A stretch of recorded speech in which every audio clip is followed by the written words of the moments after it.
So welcome everybody to our monthly program meeting. It's good to see you all, or at least see your names if you muted your cameras. There's just gonna be a couple of brief announcements.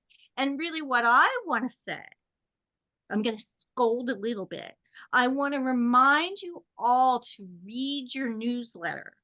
There's really important there's really important information that comes out on the 15th of every month from a range of people on a range of subjects. It's sort of the number one way for you to stay in touch with things that are happening in the guild. We recently had a pottery jam that was awesome, and a lot of people said, "Oh, I didn't know about it."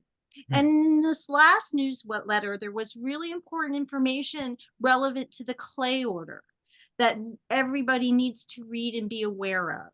And if you didn't see it when it came to you in the email, or for some reason you didn't get the email, you can go to vcpg.org. You can log on, and Terry put these beautiful new buttons on the homepage, and you can just press newsletter, and it's going to be right there to read it. So if you miss it in your inbox on the 15th, you can always go to vcpg.org and check it out. And I would suggest that everybody goes to vcpg.org at least once a week and signs on. There's a new feed called the Kiln Post where you can see with pictures and captions what recently happened and what's going to be happening next. And there's a calendar there with a lot of information about upcoming activities. So we're really trying hard to especially program more opportunities for face-to-face get-togethers. And that's all that information's in the newsletter. And all that information is always available at vcpg.org. So it's a really great resource that the tech team works really hard to keep updating and improving. And I just want to remind everybody to take advantage of it. So now we're going to go on with other announcements. Ellen Wolfstatter, Jody wanted me to say something about the Mother's Day event at the gallery, but since you're here, do you want to say anything about it? Hold on a second. Yeah. Hi, everybody. I just wanted to say that we are having a special event. This is our, I think, fourth, possibly fifth annual Mother's Day exhibit at the gallery. So all juried members and consignment members are invited to exhibit, and we'll be setting up an outside exhibit in front of the gallery. So just contact Jody Cooper if you're interested. And I think it's already on the website. So if you have any questions, you can let me know or just contact Jody directly. Okay, thank you. And I know Jeannie Thompson wanted to say something about the Beatrice Wood show, but I don't see her here right now. So absent that, I will just read from the newsletter that I was recently promoting about the Beatrice Wood show. And it's scheduled for September 28th to November 16th. And the theme this year is non-traditional teapots. And while September sounds like it's a long way away, I made my first teapot ever today because I figured, yes, I'm so proud of it. I figure if I'm going to make a non-traditional teapot, I should make a traditional teapot first. So so it's not too late. So as Jeannie says, let your imagination go wild, from fantasy to abstract. This is something to have fun with. So it's open to all guild members. You don't have to be juried. You don't have to be a plus member, and you can enter up to 3 pieces. Yes, John? Is there any definition of non-conventional teapot? Nope, I don't think so. I think it's whatever you want to do. Okay, thank you. Now, there is an entry fee, and there will be a deadline to submit your items to directly. I believe we're now submitting them directly to Kevin Wallace at the Center for Jurying. But that kind of information will come out shortly. So if Jeannie comes and she has anything more to say, yes, Terry. I forgot to tell you that that I had an announcement following the Beatrice Wood announcement, which is that the next clay challenge is teapots, not necessarily non-traditional, just teapots. And the idea, and it's on the clay challenge page now. The idea is that a lot of it, I've never made a teapot like you know, and I never had to, and nobody ever said your class assignment for next month is to make a teapot. So I never made a teapot, and I just, you know, it's like, where do I start? Well, now I'm going to have to learn. So that's the next clay challenge, and the meeting will be June that we show what we did. And so if you want to warm up for the Beatrice Wood, or if you want to do the Beatrice Wood entry and make a non-traditional one and show us what you're up to in June, maybe you want to keep it a secret so you can do something else. But anyway, I thought that would be a good challenge since you could use it for Beatrice Wood, and a lot of us have never made teapots. So there. All right. Okay. Last call for announcements before I turn it over to Foz for her to make a couple of announcements of her own, and also then to introduce our program. Okay, Foz. Okay, as Stacy said, your calendar on the website's extremely important. I'm going to give you some information right now. You can make a quick note of it. Tomorrow, there'll be a Member Connect going out with a little bit more information, and hopefully registration will be open so that if you're interested in any of these, you can sign up for it. So we're going to start out, we had such a positive pottery jam this month. We're going to do a pottery jam on May 4th. It's a Saturday. It's going to be from 2 to 6. It's a no cost jam. It's going to be called BYOLV. Anybody want to guess? BYOLV. Bring your own Lidded vessel. Oh. So this is going to be an opportunity. I said it. I just didn't have my speaker on. I said vessel. Okay. It's going to get a chance to learn a little bit about the techniques that our master potter Wynn Matthews uses to create lids and have them fit properly. Nice.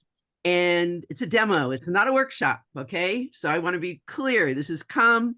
And those of you that were at the first pottery jam, one of the things we ask everybody to do is to bring a piece that made them happy. Well, for this jam, we're going to ask you to bring one of your lidded vessels that may or may not have a fitting, but maybe an ill-fitting lid. And you'll do that as a way to introduce yourself and give Wynn kind of a lay of the land with where people are at. Okay. It's because it's going into the early evening. We're going to ask you to bring snacks and nibbles, and we got a 6 o'clock-ish ending time. But, you know, if people want to hang out and visit, we'll have space for that. So again, this is a limited 15 people. So the first 15 members that sign up will get a spot. There'll be a waiting list. Our next in-person event, May 19th, it's a Sunday, from 7:30 in the morning till about 3:30 in the afternoon. That's the pit fire and breakfast and lunch potlucks at Arroyo Verde Park. So if you were there last year, you knew it was cool. And if you missed it, you shouldn't miss it this year. So this is a reminder to get yourself registered and also to get your pieces started, because you're going to need to have bisque pieces for the pit fire. And if you don't want to do the pit fire, you can join us for lunch or come hang out and hike in the park. So there's no reason for people not to come. There's something there for everyone. And carpool saves on parking fees. And then we have a third pottery jam scheduled. And that pottery jam is going to be on Saturday, July 21st. It's going to be from 11:30 to 3. And it's sort of going to be like a Sgraffito invitational. People are going to be asked to bring any completed Sgraffito pieces that they have, the tools that they use to create their pots and share their knowledge, expertise, and questions with everyone else. So we're going to be our own best resources. And this jam is going to be hosted by Jeannie at her studio, and registration is going to be limited to 20 people. So again, first come, first serve, and there's a waiting list if we get more than 20 people. So you guys that are here, all 28 of you get kind of first notice that this is coming up. Pay attention for emails tomorrow. Okay, any questions about any of that?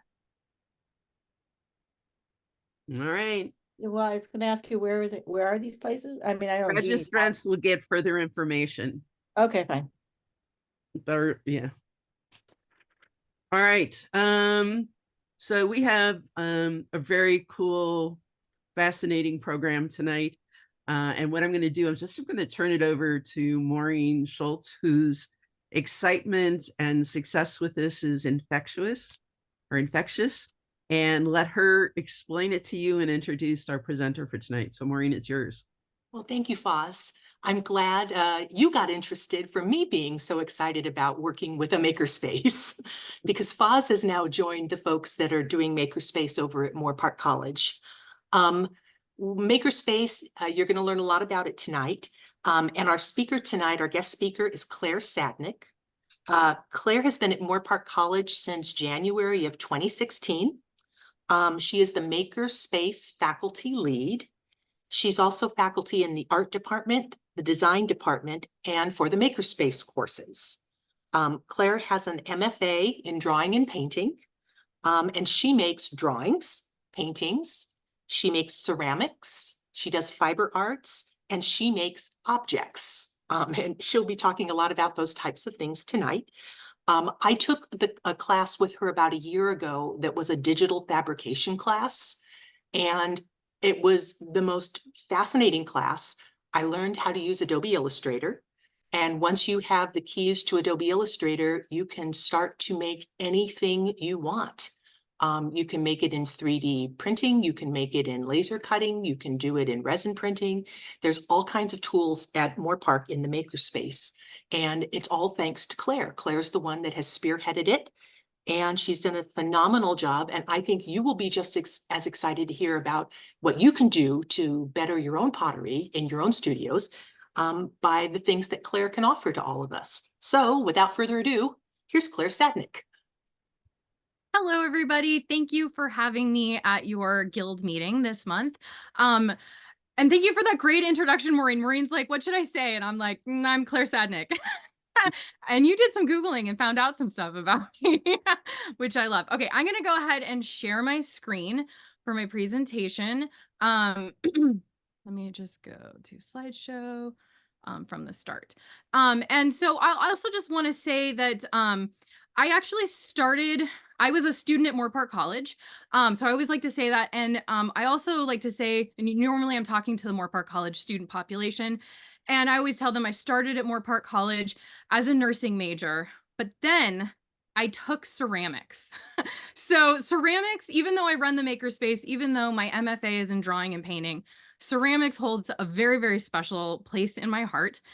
So I took ceramics with Jerry Zuka. I'm sure a lot of you know Jerry Zuka. And after, I don't know, I didn't even finish the first semester. I mean, I finished the first semester, but it wasn't even, I don't know, maybe after 6 weeks, I'm like, I don't think I want to be a nurse anymore. I think I want to do art. And so then after that, I went and I took all 4 levels of ceramics at Moore Park College, as well as glazed design, which I'm sure some of you have taken at Moore Park College as well. And then I went on to pursue my bachelor's degree, and then got my MFA in drawing and painting, and then came back to Moore Park College to teach. And Moore Park College once again presented me with another opportunity, which was Makerspace. So I originally got hired to teach ceramics, and I still do teach ceramics from time to time. But this opportunity for Makerspace came to the college. And so I was offered the position to lead up the grant development and creating the Makerspace at Moore Park College. And so now, even though I still do a lot of ceramics and I'm a maker in many ways, right now I'm leading up the Makerspace program at Moore Park College. So we're going to talk about what is a Makerspace. So I always start this with, what is a makerspace? And usually I keep this really conversational, but I know it's going to get real crazy on Zoom. So I do want people to ask questions. And I don't know if maybe Maureen or somebody could monitor the chat if there are any questions. I definitely want to answer questions throughout. I don't want it to just be me talking the entire time. But what is a makerspace? Well, this is my definition of what a makerspace is. And I want you to note what the bolded words are. So a collaborative space in which people with shared interests can gather to work on projects while sharing ideas, equipment, and knowledge. And so I always start this when I talk about a makerspace, kind of framing what a makerspace is in a more kind of holistic, a more broad perspective, because a lot of people come to makerspace with preconceived notions that makerspace is about 3D printing. And we're going to talk about 3D printing. And I think 3D printing is amazing, and you can totally use 3D printing for ceramic tools. But they also tend to think that makerspace is for STEM students or people who are in engineering.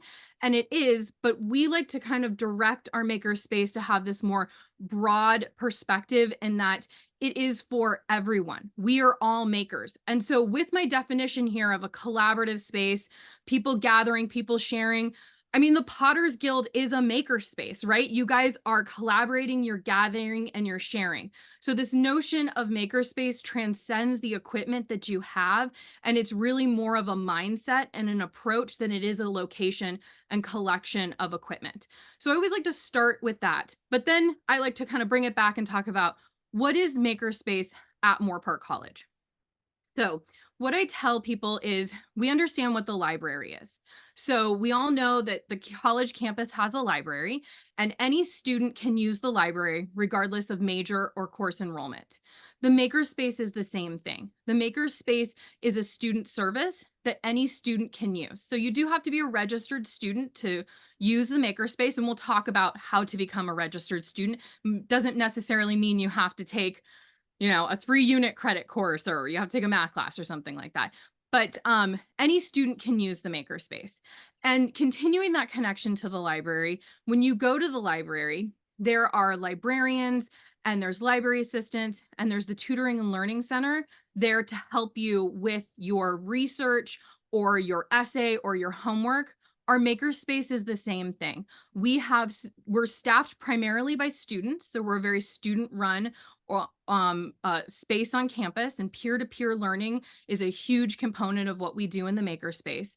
But you can come to the makerspace and you can learn how to use the equipment. So you don't necessarily need to know how to 3D print or laser cut. Maybe you just have an idea. A lot of our ceramic students come in and they want to make a signature stamp. And so they just come into the makerspace and they say, I want to make a signature stamp, and they'll sit down with our student workers, and the student workers can show them how to create that project using whatever software they're going to use, whether they're going to laser cut it or 3D print it, and then prepare that file to actually be fabricated in one of our pieces of equipment.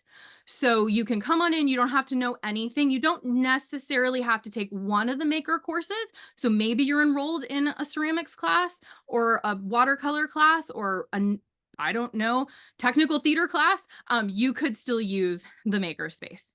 And then I also tell students, just like the library, you can go to the library and you can check out books for fun, or you can check out books for a class project or research project that you're doing.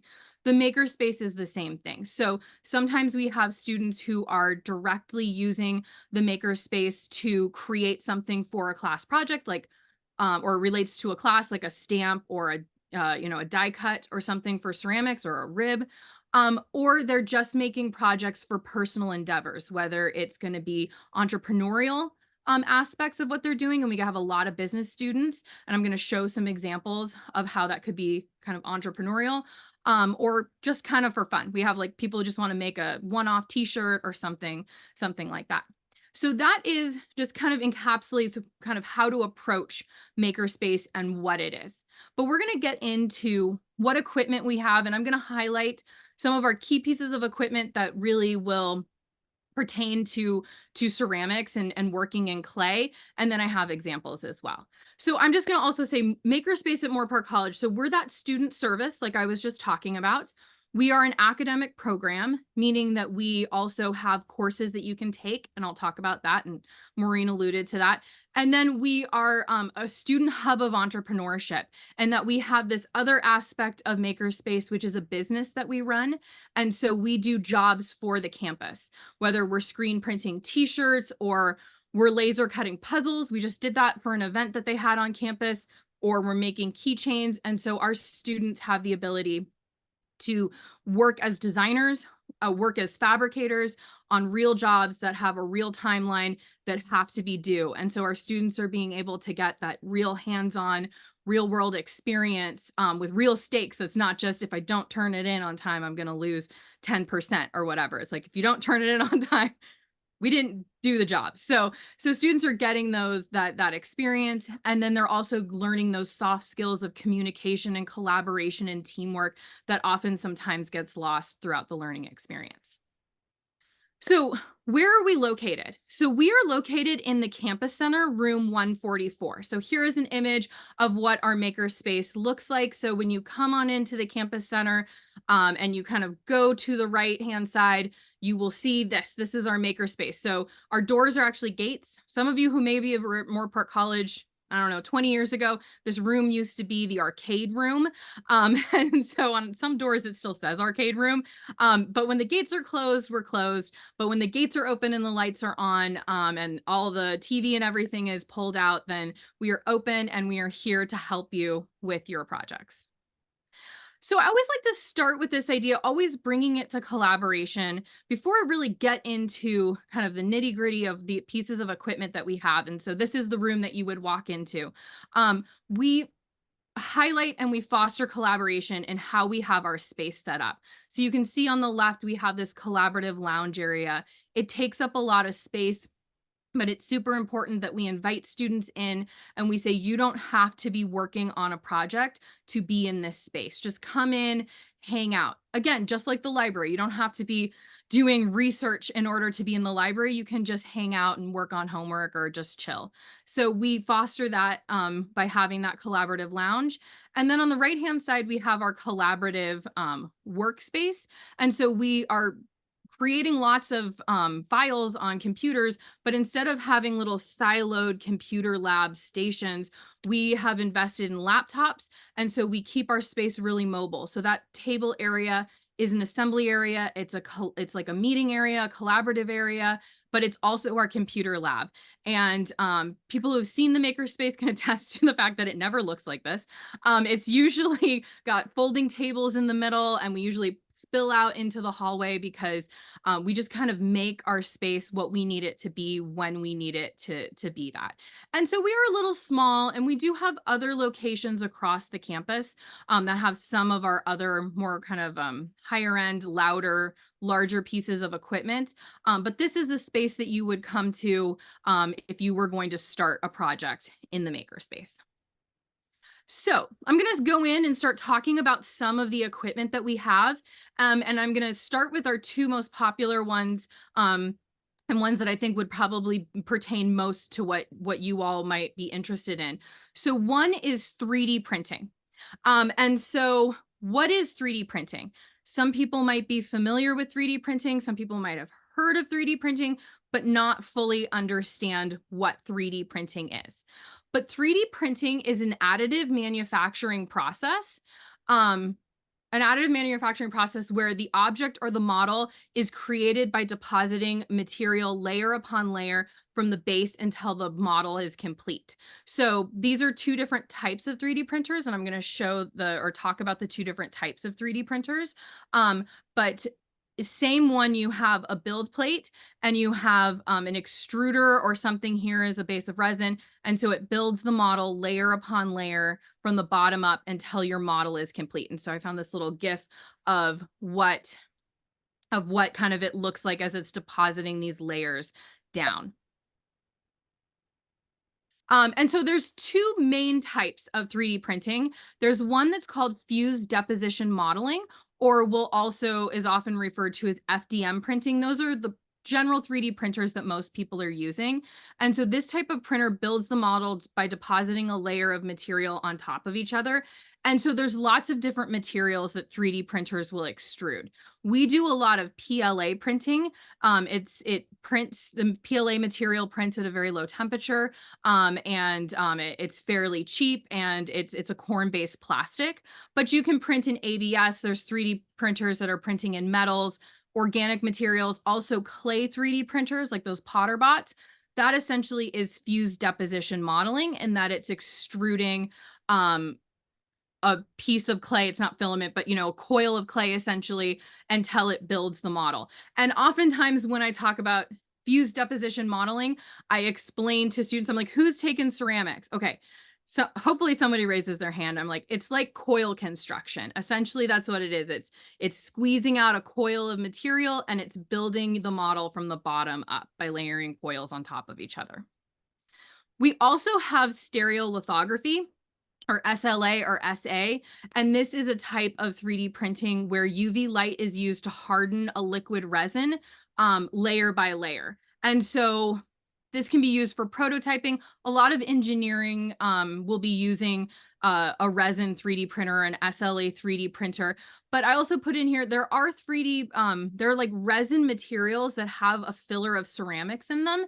And so you can actually resin 3D print and then fire it, and it'll fire out the other stuff that's in there. And then you end up with a ceramic piece at the end. And I know Formlabs was making a ceramic resin. And so you can actually do that as well. So I'm just going to show some student projects. I'm just going to show some that aren't ceramic related. And then I have a bunch that Maureen gave me that are ceramics related. But just to give you an idea of pretty much with 3D printing, if you can model it, you can print it for the most part. And so this is a really amazing project that one of our students did, where there was a visually impaired student who was in the biology class. And so one of their outcomes that they needed to do was label an animal cell, all the organelles within the animal cell.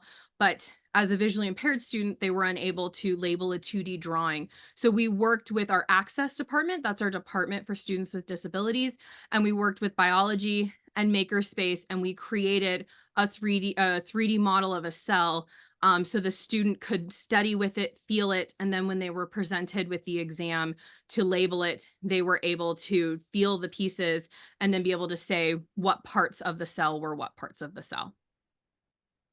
But here are some, that's just one example. I mean, a lot of times students will make little kind of like widgets and little tiny like sculptures and stuff like that. But Maureen has been using it to make primarily stamps, but you also have this.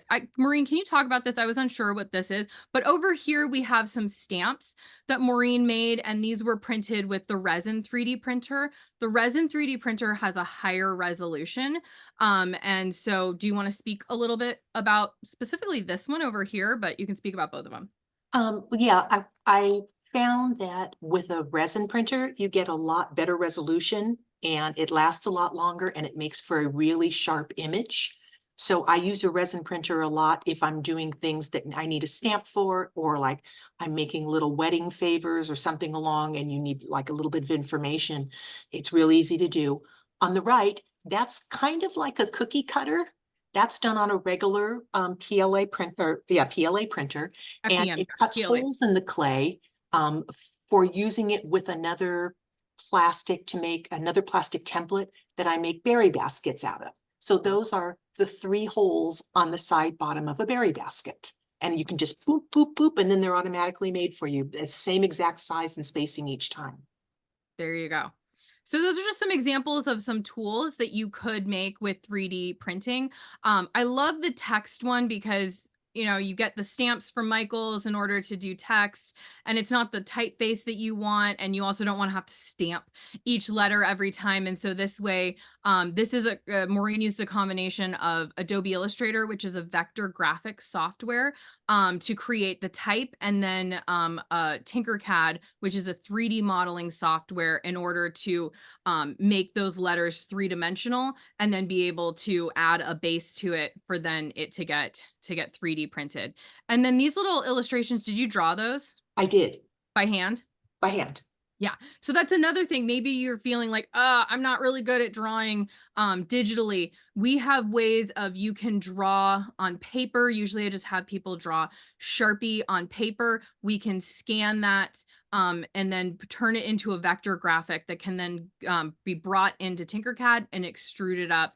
And then you can make a stamp. And we've helped students in ceramics do that in that they're like, I like my signature how I write it, but I just don't want to have to write it every time. So we just say, write it in Sharpie on a piece of paper, and then we'll help you take it the rest of the way. So it can even really feel very handwritten and not mechanical as if it came from a typeface from a computer. So the laser cutter, we'll spend a little bit more time on it. People who know me know this is my favorite piece of equipment. 3D printing is amazing, but 3D printing does have challenges and can fail.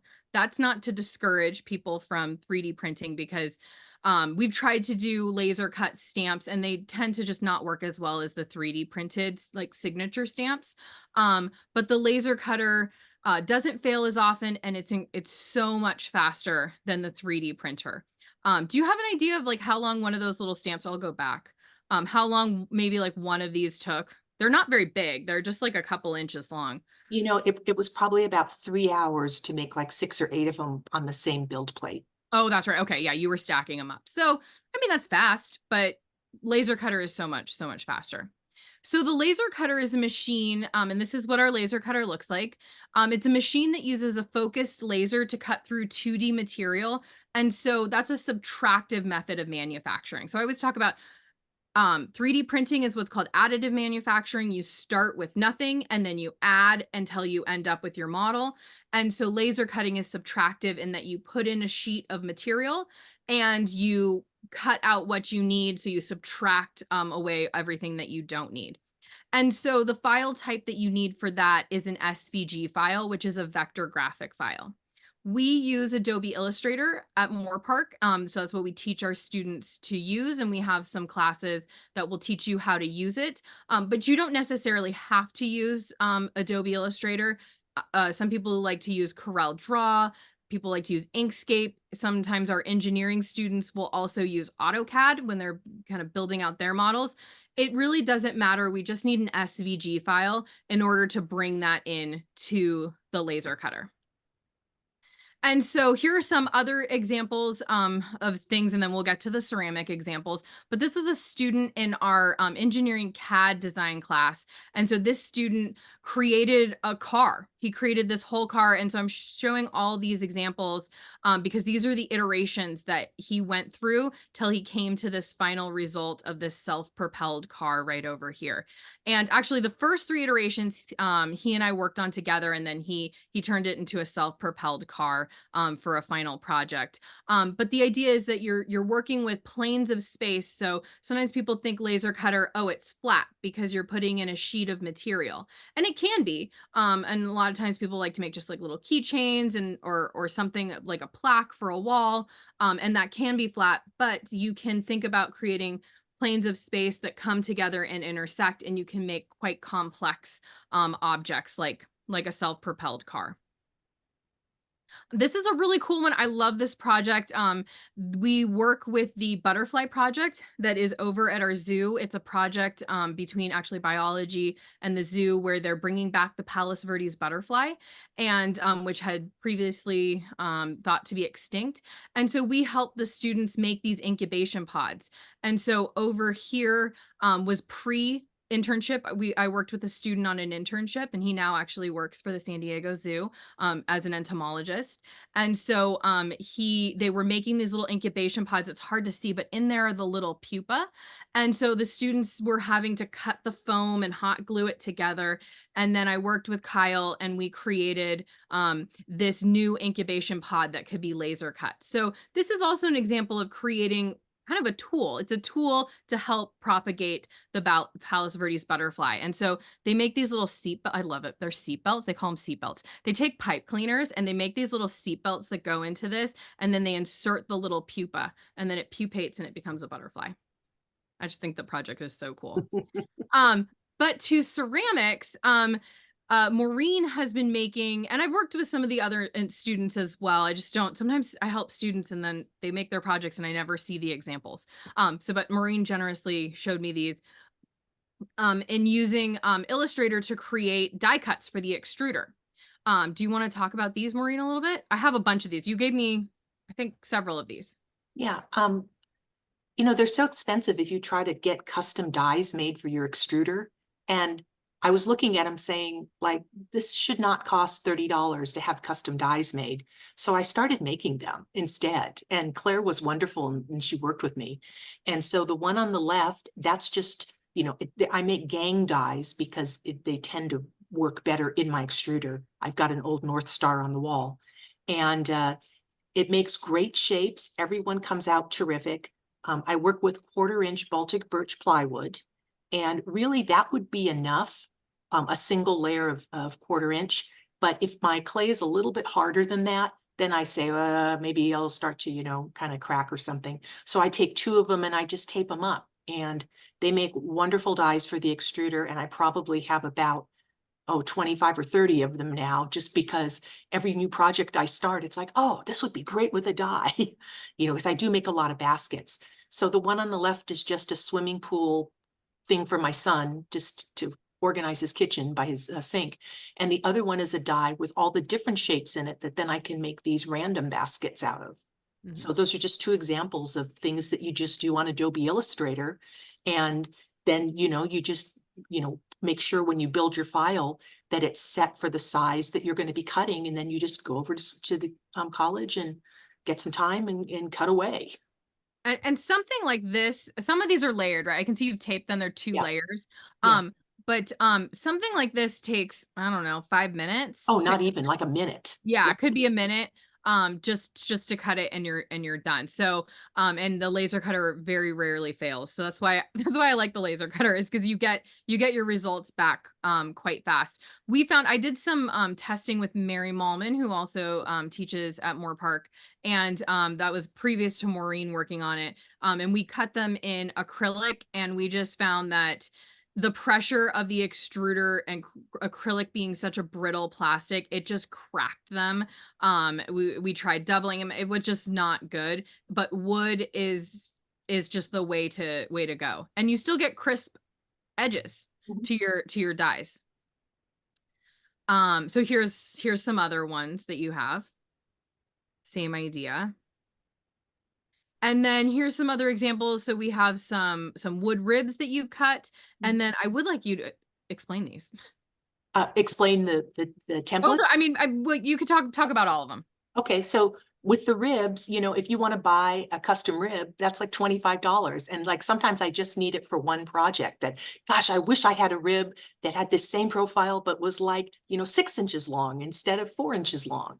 So again, you create it very, very quickly in Illustrator, and then you pop it over. And if I'm only going to use it maybe 1 or 2 times, then I just do it out of a 1/4-inch piece of Baltic birch plywood. Or if they are things that I think I'm going to use more than that, I've been using ash hardwood because it stands up really well to water, and there's no warping or anything. And it's a 1/4-inch, and it's really hard, and they make wonderful little ribs. And again, it takes about a minute to cut them, you know, and it takes however long, you know, maybe, I don't know, 5 minutes to design them. And then it's just such an easy thing to do. And on the right, I brought just took a picture of some examples of some templates that I have cut for various projects. The big T-shaped one is what makes a berry bowl. This one right here, the black one. The black one. Yeah. The clear one, I've been doing a lot of basket making. I'm taking an independent study class in basket making for ceramics over at Moore Park. And that's the bottom of a bowl that then I can do twine weaving on the top of. So it's always, you know, it's perfectly sized. I can replicate it. The big blue one is just a template for a GR pottery form. And then the yellow one on the bottom is just a 9-inch perfect circle when I need to make like a luncheon plate. I can just quick run up a slab and then throw it on the wheel. And they're the same exact size each time. And then what is the blue and the yellow? What material is that? The yellow is a heavy cardstock. And the blue is actually that craft foam. Oh yeah, EVA foam. EVA It cuts EVA foam beautifully. Mhm. And so we can cut a variety of materials. We do a lot of wood, but we can do cardstock to make templates like that for slab construction. And then we can actually even cut, and I don't have any pictures of it, but we can cut newsprint. And I was working with one of our other ceramics instructors for his students to make templates for putting ongob on, or stencils, I mean, stencils for putting ongob on. And so the students were designing them. We were cutting them in just newsprint, and then they were able to put them on the wear, dampen it, and then be able to do the ongob and then pull them off. And we were able to cut, and it's actually better to cut 6 pieces of newsprint at a time, because one single piece of newsprint is too thin. So we just stack up 6 sheets of newsprint, and then the students just had stencils galore, as opposed to trying to get in there with an X-Acto knife and try to cut out all of that. And then you want to do it again, then that's so laborious. So we were doing that as well. Okay, so we also have a vinyl cutter and a vinyl printer. Right here on the left is our vinyl printer. So it's an inkjet printer. It prints onto heat transferable vinyl, and it also prints onto sticker vinyl, which maybe doesn't necessarily directly relate to ceramics, but we have some, I have some examples on how that might elevate kind of the entrepreneurial end of your ceramic business. And then we also have a vinyl cutter. So this is pretty much like a Cricut, but a lot faster and higher end. And then you can also cut 22 inches wide material on this, versus the Cricut is quite small. And so examples here. So this is some examples of some stickers that people have made. This student is not a ceramicist or a potter, but they came into the Makerspace because they're starting a business and they were going to be vending at an event, and they wanted to have custom stickers. And so instead of going to Sticker Mule and having to make 1,000 stickers in order to get the price to be something that's more cost effective, this student came into the Makerspace and we helped them make these stickers for their event. And then Maureen, you've done stickers with your logo on there, and you put them on bags, like when you're vending and stuff, right? Yep. Yeah. And then, I found this example. Maybe a lot of you already follow this person on Instagram. But so I just pulled these off of Instagram. I just screenshot them on Instagram, but they're using this blue, and I know Maureen, you had some examples, so you must have found it, but they're using Illustrator to make their stencils, and then they're cutting it. I'm not exactly quite sure what vinyl cutter they have, but then applying it to their bisqueware and then being able to glaze over it. And so I'll just play this video as well. So I just grabbed these videos. You guys maybe have already seen them, but you could use the vinyl cutter. So learning how to create something in Illustrator, then you can easily cut it out of this material, and then you could apply it to your bisque. So that way you could have some really neat custom stencils.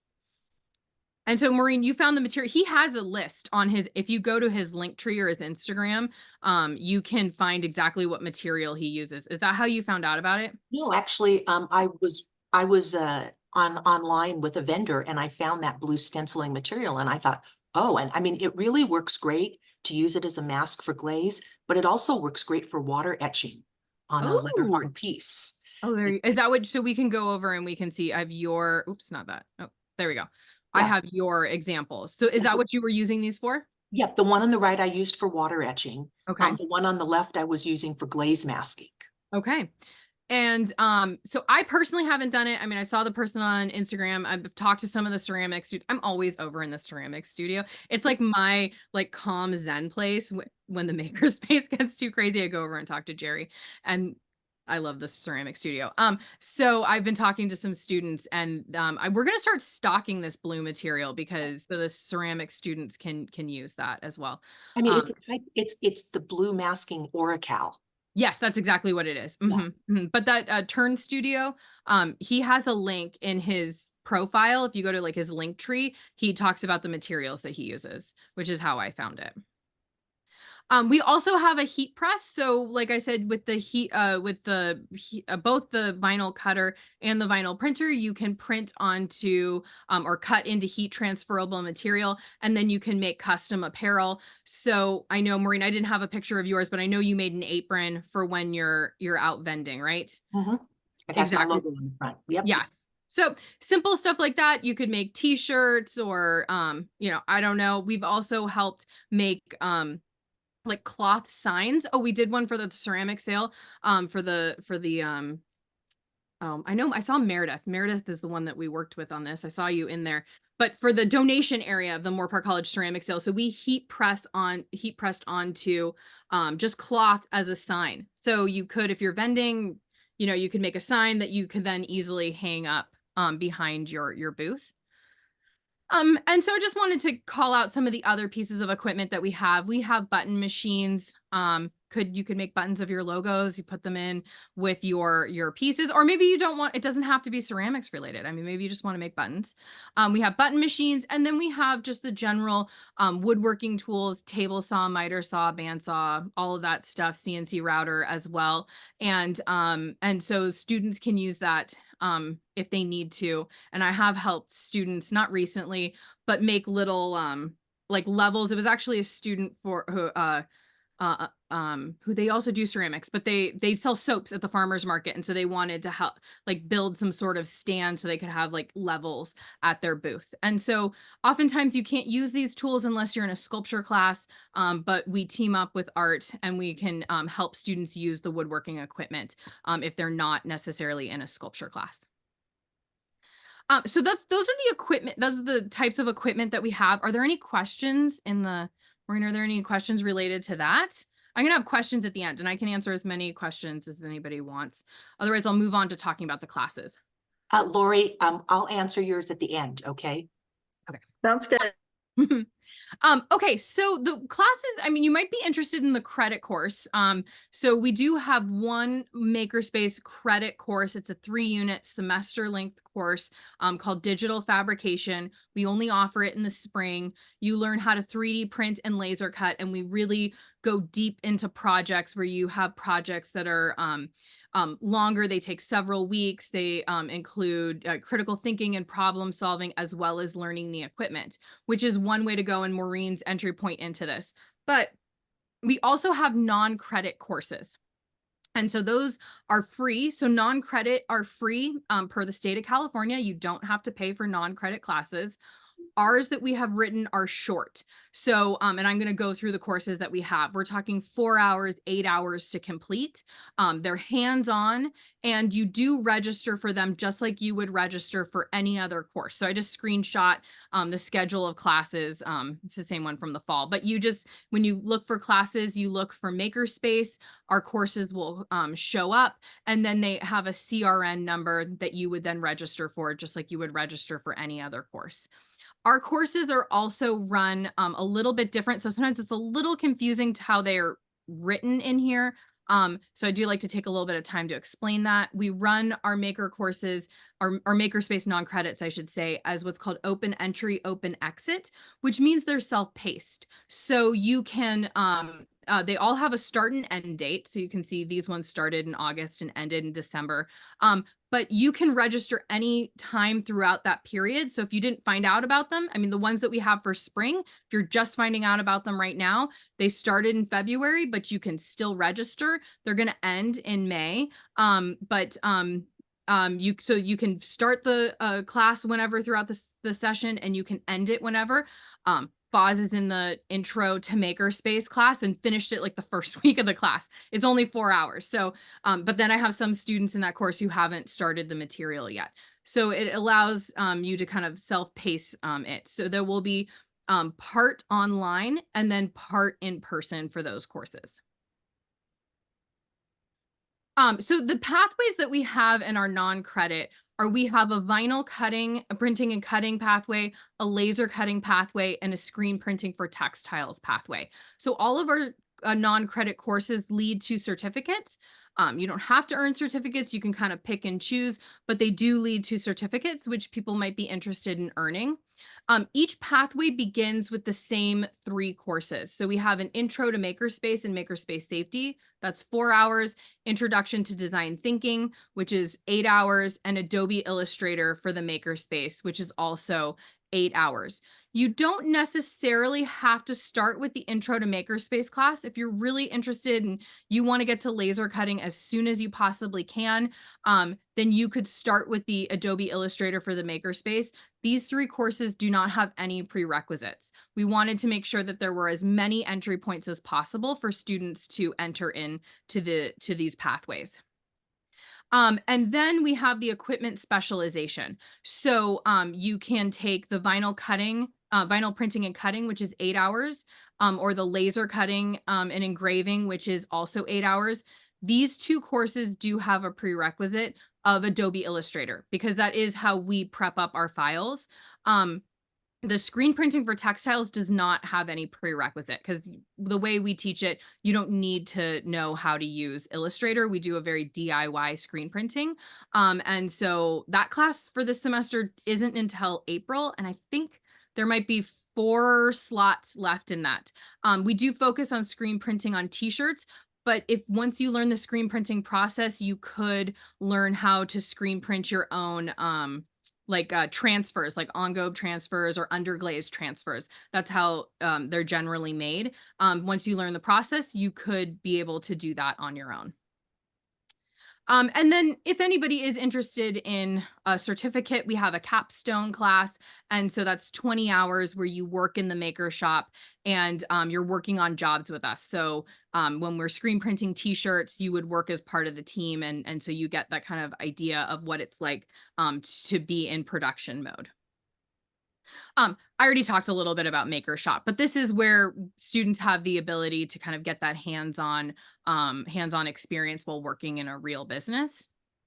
Any questions? And then I know there was a question earlier about how do you pay for materials and all of that. So I put in their Maker card. I'll just go ahead and talk about it. So the way that we do materials is you buy a maker card.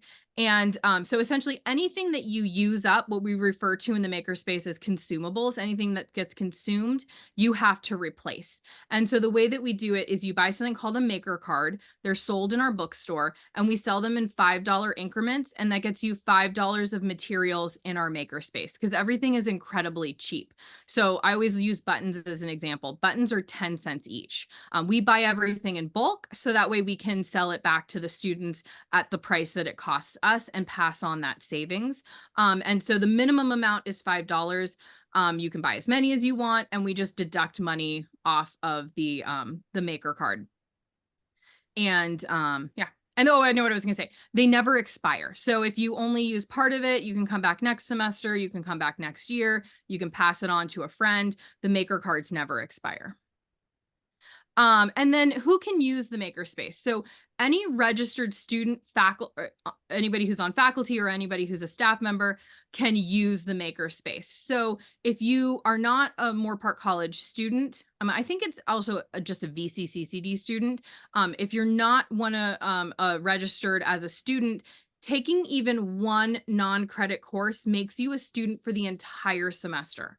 So you can take Intro to Makerspace and then you can use the makerspace for the entire semester, or any one of those courses. The other great thing about non-credit courses is they have unlimited repeatability, which is not true for credit courses. So screen printing for textiles, I've had a student who's taken it 5 times. They just love coming and doing the screen printing workshop. And so that has unlimited repeatability. So you would still have to do the coursework for that class again, but that would make you a student for the entire semester. Those are our spring hours. If you're interested, you want to come on and stop by and see what the makerspace is about. We're open Monday through Thursday, 10 a.m. to 5 p.m. That QR code will get you to our webpage. Also, you can just Google Moore Park College Makerspace, and you'll find our webpage, which has our hours and a list of equipment and a list of our staff. And then there's my contact information, there's my email address, and then that QR code scans to it automatically opens like an email with a subject that says Moore Park College Makerspace. So that's easy to get to my email. And I can go back to my last slide is always just questions. So I can go back to this for people who want to take time to scan that. And are there any questions? I'll answer Lori's question. Lori's question was, where do I buy the wood for my tools and dies and how large of a piece? Great. When I first started, I was using the wood at MakerSpace. So I would be purchasing it from Moore Park College.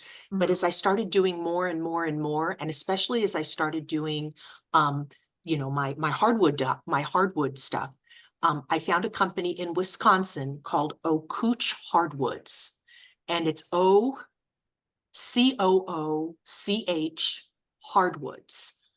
They probably sell 40 different hardwoods, and you can get it as small as 12 inches by 4 inches by a 1/4 inch, or you can get it as big as you want.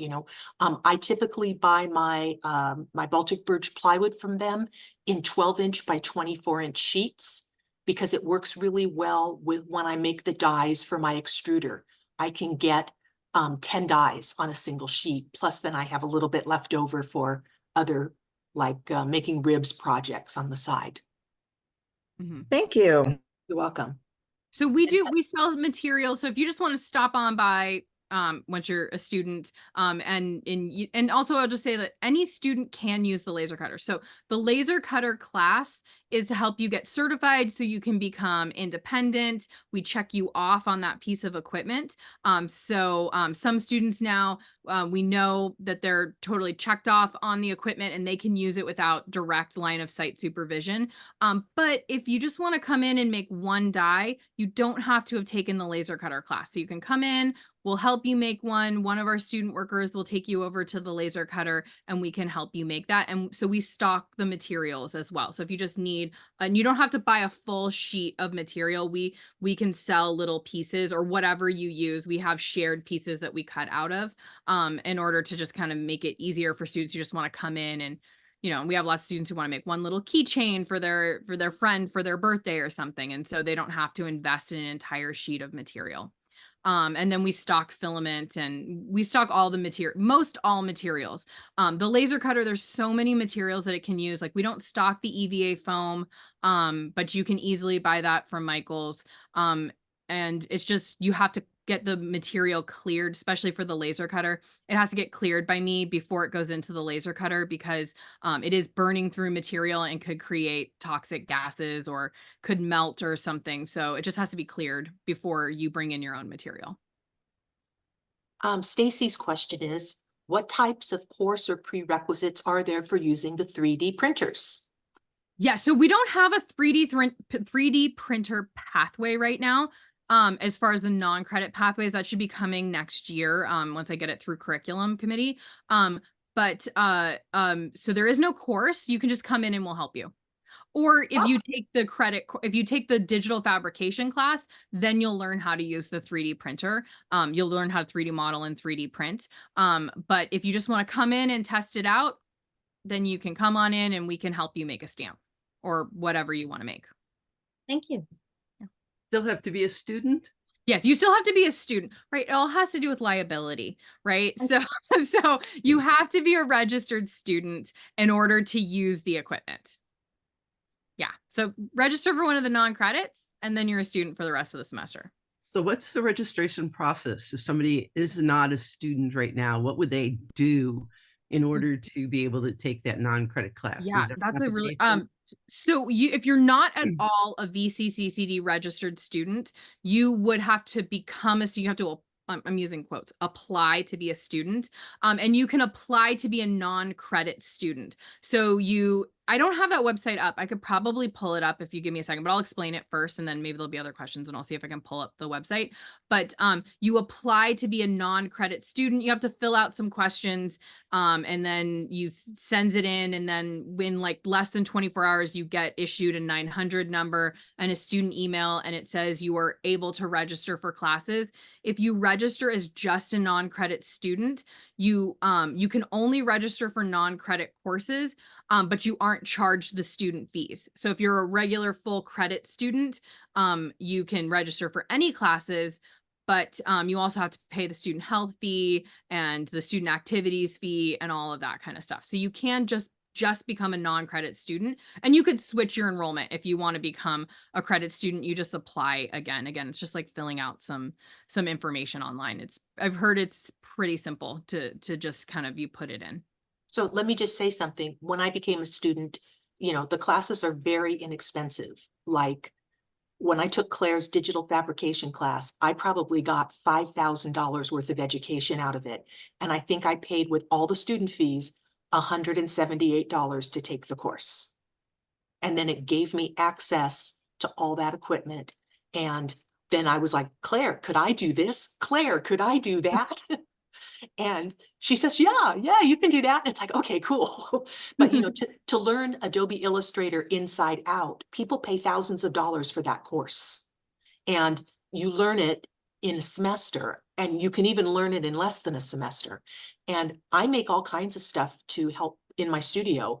I've made chests of drawers to organize all my little stamps and, all that kind of stuff, that if I went to have that made, it would cost me too much. Then I would say, oh, I don't want to pay that kind of money, but I can just make it for the cost of the material and the time that actually cuts the material. And then I assemble it at home.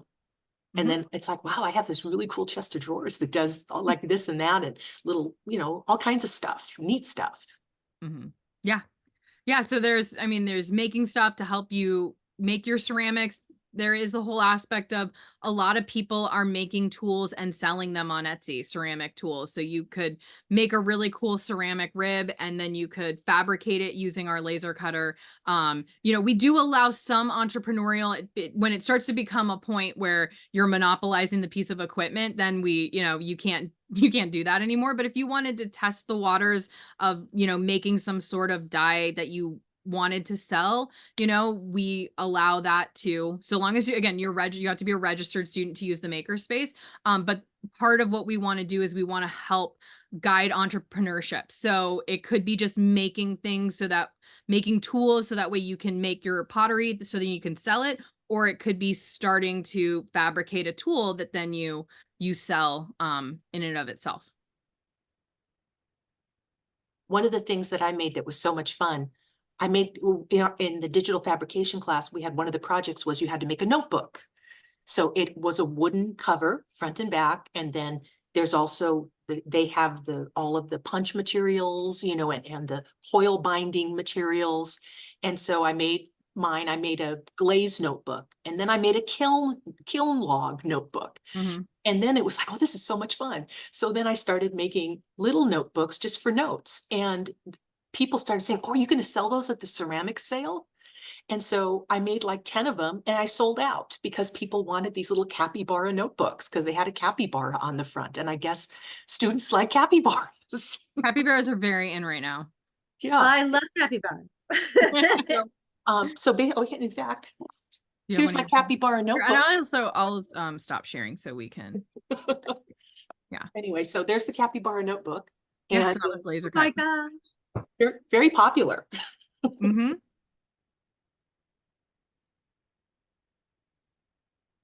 Any other questions?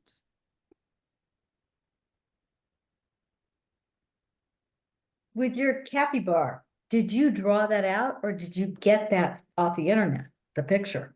I drew it out, Okay. and then I scanned it. And then I put the word capybara on in Illustrator, using one of the Illustrator fonts. And then I exported it, saved it as a legacy file so that the machine could read it, and then mocked it up. And I was able to make like 5 notebooks at a time from a sheet of 12 by 24 plywood. And then you can size your picture any way you want. Absolutely. Yeah, because it's a vector graphic. Vector graphics have unlimited scalability. Also, That's hi, fair. Judy. We shared a studio for a hot minute. I miss Claire. I miss you too. Yeah, so that's the great thing about vector graphics is they have unlimited scalability. So you can draw it. And so I don't know what size yours was, Maureen, but like I've had students draw things really small and then we turn them into a vector graphic and then scaled them up, and we've done giant wall installations of things.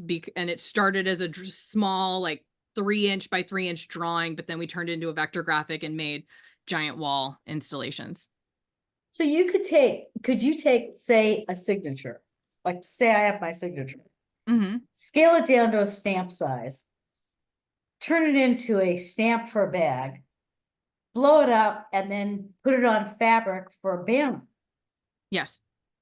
You can If do it's a all vector those things. graphic, yes. And so you have the material for a banner too?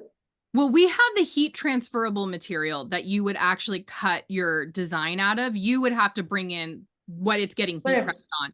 We don't stock that. So there's some things we just don't stock. Like we don't stock fabric. We don't stock t-shirts just because it's too Right. challenging to figure that out. But we stock the material that it gets cut out of. We stock that. So if you were to enlarge something like that, and I were to bring in whatever kind of material it is, do you have the ability to make it large enough? Yeah, we'd probably have to do it in pieces. So every single piece of our equipment has some sort of limitation. Right. Our vinyl cutter will only cut 22 inches wide of material, but we generally stock our heat transferable material smaller than that. We stock 15-inch wide heat transferable material if it's a solid color. And so then we just piece it together, and our heat press is a 20 by 20-inch heat press, but we just heat press it in sections. The same thing would be true with the laser cutter. The laser cutter cut bed's 18 by 32. I helped a student in the theater department long time ago. That was pre-COVID. He made a 3.5 foot by 3.5 foot clock as a set piece for the one of the plays that they were doing, and it actually kept time. He cut all of the pieces, all of the wheels or whatever they're called. And so he designed it, and then he broke it up into pieces so it would fit into the laser cutter, and then he pieced it back together again. So everything's going to have limitations. Right. You just got to figure it out how to make it work with the material. And the other thing, Maureen, you talked about was the blue material that you used to put on the clay, and then you were using it to etch. Water etch, yes. Water etch. Did it stayed on while you were doing that? Yes, because that material, that Oracal, has a temporary adhesive on the back of it. So it's blue stencil material, but it's actually a sticker. So it's got an adhesive on the back. And so you pull off the backing, stick it onto your piece, and it doesn't go anywhere until you take it back off. So you're sponging the piece. Correct? I'm sponging away what I have cut away. So when you take it off, like let's say, have you tried it on porcelain? Yeah, and it's just fine. It does not leave any marks. It doesn't leave any marks, and it doesn't chip it either. No, it doesn't chip it either. Nope. Huh. Interesting. None of the vinyls are great. I mean, they'll stick as long as you want them to stick, and then you peel them off.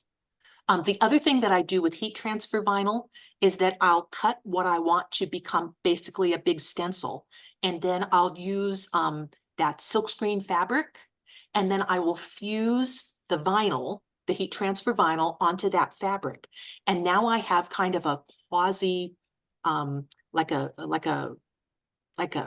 thing that then I can take my underglaze, and Mako makes a silkscreen additive that sort of turns your underglaze into a gel. And then I can gel print right onto my pieces. So I'd have to see that, since I'm not really. Yeah, sure. I was working with a client, and they had a logo, and their logo was a turtle climbing a rock. So I took their logo, I put it into Illustrator, I cut it out of heat transfer vinyl, and then I heat transferred that onto a piece of silkscreen fabric. And so now I have this silk screen. It's not in any kind of a frame, but it's just loose fabric, right? And so then I was able to put it down on a big platter and then use underglaze with this silk screen medium to kind of gel the underglaze, and then just put it right on and then peel it off. And now I had a silk screen on the fabric, or on the platter. On the pot. On the pot, yeah. So the vinyl does exactly what the exposed. The cuts in the vinyl, yeah, it's where your ink in silk screening would actually go through. The So vinyl, they, the exposed gel that would be on the silk screen blocking the mesh. Exactly. Maureen, in the future, I think you should do a little talk and bring some of your pieces. You could do a pottery jam for us. Exactly, the pottery jam. Yeah, I mean, I've sold a lot of them, but like I still have all the stuff that I made it from. And that's what's so great about this. Like I have all these dies now that it's like, oh, I could do this. Oh, this die will work for that, you know, or I could do this, like, or I need to make a shaker basket. Oh, those dies that I made for the Japanese basket will work for this as well. You know, so once you've created these tools, you have them forever. And then you have to build a little container to hold them all. So then you go back over and you build these containers. So yeah, so it's it really it's, hey, if you have a little bit of time, take one of those courses, you know, take the Illustrator course, because then that opens up that whole world of being able to use that equipment. and if I took the Illustrator course, I could use that on my silhouette. Oh yeah. Yeah, If because I you have a silhouette and I can't figure out how to make it work, but oh if yeah, I, no, you can export from Illustrator and you can export to SVG and then you can open up SVG in the Silhouette software. Yes. Oh, silhouette meaning the Cricut silhouette. Yeah. Yes. Yeah. it's a All of cameo, those. yeah. Yeah, all of those pieces of pieces of equipment need a vector graphic because they need a path to follow. So that's why it doesn't work with raster images. Raster images or photos, they're created with pixels, but vector graphics are created with what are called paths. And so the machine needs to follow that path in order to cut, whether it's the laser cutter or a vinyl cutter or a Cricut machine, it needs to know where to follow that path. And so the SVG is the generic vector graphic. So you can create it in Illustrator, but then save it as an SVG and bring it into another vector graphic software. I feel like you're speaking a foreign language. I'm sorry. Take the Illustrator class, then you'll. Yeah. Would you say that the Illustrator class is the first one to really start with? If you want to get to laser cutting, yes. You don't need to take the intro to make. I mean, I want everybody. My goal is every person who uses the MakerSpace takes the intro to MakerSpace class, but you don't have to. If your goal is to get to laser cutting, which I know that might be a lot of people's goals, you do have to take the Illustrator class, and that'll get you up to speed on how to use Illustrator. I will also say we're teaching you how to use Illustrator for the MakerSpace. I'm always very clear about that, which is different than if you wanted to be a design major and you wanted to make logos. Not that it doesn't cross between the two of them, but it's just very focused what you need in order to create stickers or laser cuts or vinyl cuts.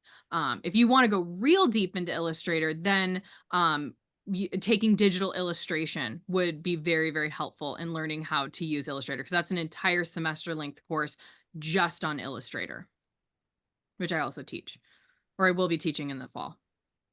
And then Adobe Illustrator is price tag on that, because we're talking about software you have to buy. That is, that is something that you do have to purchase. My conflicted feelings is that Adobe Illustrator is a very expensive piece of software. And so if you want to use it at home, you will have to purchase it. We do have it in the MakerSpace, and you can use it in the MakerSpace. We have it in our design labs, but it is pretty pricey. I share out as many cheap ways. If you're a student, you can get the student license for 6 months through the Foundation for Community Colleges for, I think it's like $50 now. And you can have the whole Adobe suite. And you can have it for 4 years. You can just keep renewing it. You keep doing it for 4 years. But then you're gonna have to pay the big price tag. Or you just have to move to Corel Do you Draw. do you teach the Affinity products at all? I don't know. Affinity Designer is a Illustrator equivalent. Totally different interface, but it'll export EPS files and do everything that Illustrator does. One price is like $49 or something. Affinity. Yeah, Hey, you don't necessarily have to use Illustrator. If you come to our Makerspace, we're gonna get it into Illustrator because that's how we interface with everything. But if you export as an EPS or as an SVG file, we can work with it. Okay, I'm just saying, you're not married to Adobe anymore. Yeah, I'm not an Adobe, I'm not getting any kickbacks, so I Yeah. totally understand. It's really, really very expensive. They've cornered the market. You mentioned about making things directly out of clay, but you didn't have any examples. Are you currently doing that there, or is it just something that's you have the capability of, but nobody's really doing it? Oh, like 3D printing with clay? Yeah. Yeah, we're not doing it at Moore Park College. I looked into it. It's like, you guys all know clay. Clay is fickle, right? Okay, then you add 3D printing to it and it's a whole other thing. And I was gonna buy a Potter bot and it needs somebody who wants to babysit it. And I don't have time to do that. So we did not purchase one of those Potter bots. And I've watched people on Instagram, all the challenges, because 3D printing takes a while and then the bottom part of the clay is drying. They have to build these damp rooms around their 3D printer. And it's a lot. And so we don't have it, but I just wanted to, share that that is something that people can do. And it translates. So what I would guess is, well, I know Ventura College has a clay 3D printer that's not in use right now. And Jinshi's on sabbatical and her goal is to learn how to use that 3D printer. So fall 2025, sign up for a class at the college, maybe. All right. Yeah, then I'll come over and find out. Then after she's troubleshot all the stuff, then I'll come in and learn from that. With the 3D clay printing, is it then slip that they're using? Not slip, but like liquid clay, It's like a casting. No, it's not like casting. They're extruding it out, but that's the other piece of it. You have to mix your clay to the right consistency that'll extrude out. So it's got to be softer than clay out of the bag, but it's not slip. So that's another piece of it, is getting your clay. So people are doing it all different ways. They're pugging it. A lot of times the extruders do fit like that general pug shape, but they're making it to their own consistency. So that way it will extrude out nicely. So it's a little bit different than a wax printer. Because the wax printer, doesn't that come out and kind of drops? We don't have a wax. I don't know. I'm not familiar with a wax. Okay. I know they use sometimes the wax printers for jewelry. Mm-hmm. Could be, yeah. Yeah. A different world. Mm-hmm. Especially for us older people. Well, hopefully everybody's been inspired and you're going to go away scratching your head thinking, oh, what can I do? And maybe I'll just go ahead and apply to be a student at Moore Park College. And maybe I'll get this started because there might be something. So I want to thank Maureen for putting this together and thank Claire so much for spending the time with adapting your program for a ceramic interest. It's great. And hopefully people's minds are opened. Yeah. We love to collaborate. I'll say our students love to collaborate. I love to collaborate. Come in and we will collaborate with you. All right. Cool. Thank you, everybody. Thank you. Really Thank amazing. you, Claire. Good Yeah, seeing you, Claire. That was good seeing you. Very cool. Very Y'all cool. come Thank up you and very visit. much. Very lucky. Now my head is gonna spin. I know. Thank you very much. Good night, everybody. Night. Good night. Thank you. Good night. Thanks, Claire. Yeah, thank you. Okay, so I'm just gonna dip, or did you want me to stay?